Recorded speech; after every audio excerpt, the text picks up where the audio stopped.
Hello guys, meron pala akong nabili kahapon guys na ilaw. Ang ganda ng ilaw guys. Umiilaw siya kahit hindi inaano sa kuryente guys.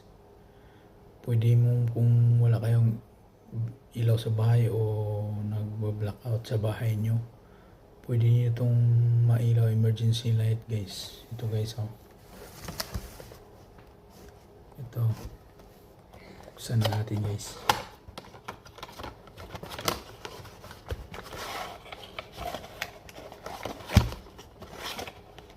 Ito guys, yan, ilaw to guys na ano, may ilaw siya kahit hindi nakaano sa kuryente. Yan guys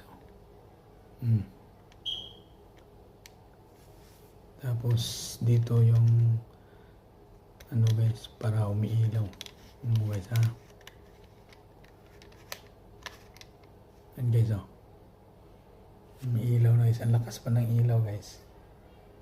Hindi yan nakasaksak sa kuryente guys Hinawakan ko lang yan. Ang galing nito guys. Sa parto guys, tingnan nyo ito kung ang secret nito kung paano umilaw. Thank you for watching.